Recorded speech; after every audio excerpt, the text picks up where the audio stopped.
You tap your phone, $5 for a latte. And somewhere in Seattle, a bank just accepted your deposit. A bank that pays you 0 interest and hopes you forget it exists. But what if I told you that bank is Starbucks? Behind the green aprons and the oat milk sits a business model that has less to do with coffee than with Wall Street. Today, you will see how Starbucks really makes its money. And part of the answer is sitting in your app right now. On the surface, Starbucks is the biggest coffee chain on earth. Roughly 40,000 stores. Baristas who misspell your name with surgical consistency. A green mermaid watching over it all. And the coffee is real. Billions of drinks a year. Sold at margins most restaurants would kill for. But the coffee is also something else. Bait. Because years ago, Starbucks figured out something no other coffee company understood. The trick is not getting you to buy a coffee today. The trick is getting you to hand over your money before you have ordered anything at all. Think about it. When you load $25 onto the Starbucks app, or someone hands you a Starbucks gift card, what has actually been bought? Nothing. You gave a corporation real money in exchange for a number on a screen, a promise of future coffee. And until you collect on that promise, your cash sits in their hands. Working for them, not for you. Welcome to the Bank of Starbucks. Population 34 million American depositors and counting. So is Starbucks a bank? Legally, no. Functionally, you're about to decide for yourself. And if you think, come on, it is just a coffee card, the numbers disagree. In Starbucks' own American stores, 42% of all transactions are paid with preloaded cards and app balances. Starbucks' own investor reports say rewards members account for 58% of all the dollars crossing its American counters. Nearly half the entire operation runs on money customers surrendered in advance. That is not a gimmick, that is the system. So let's trace where your money goes, step by step. 1. Your $25 enters the till and lands on Starbucks books under a beautifully boring name, a stored value liability. In plain English, coffee debt. Starbucks owes you $25 of drinks whenever you show up to collect. Step 2. Your deposit joins the pile.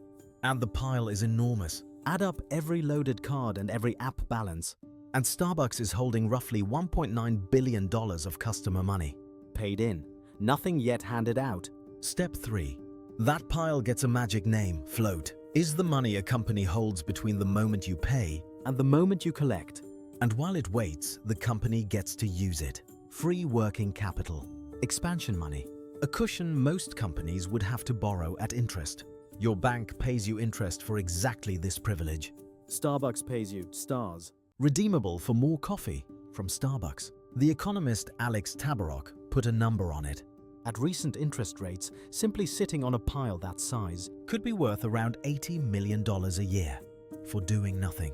What could possibly go wrong for them? Spoiler, nothing. Because the float is only half the machine. Ask yourself one question.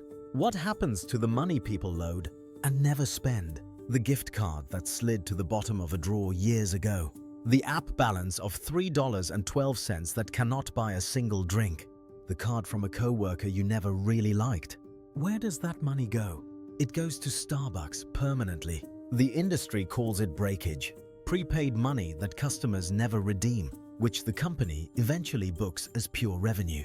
No beans ground, no milk steamed, no barista paid, nothing was sold.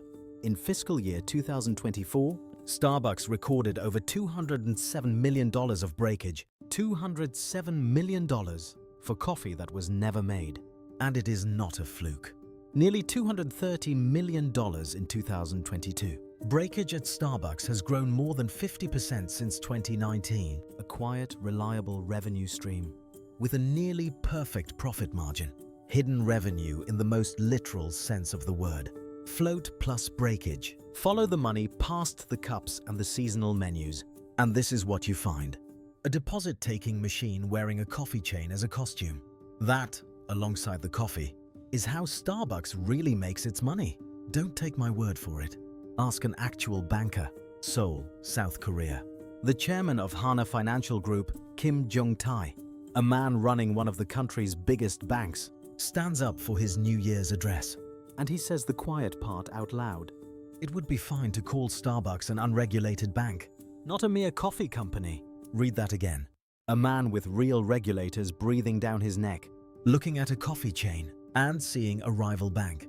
Why unregulated? Because Starbucks found the perfect loophole. Its balances are closed loop. The money can only ever be spent at Starbucks. And in most of the world, closed loop prepaid money sits comfortably outside banking law. No license, no capital requirements, no deposit insurance. Picture the teller at the bank of Starbucks, smiling behind the counter.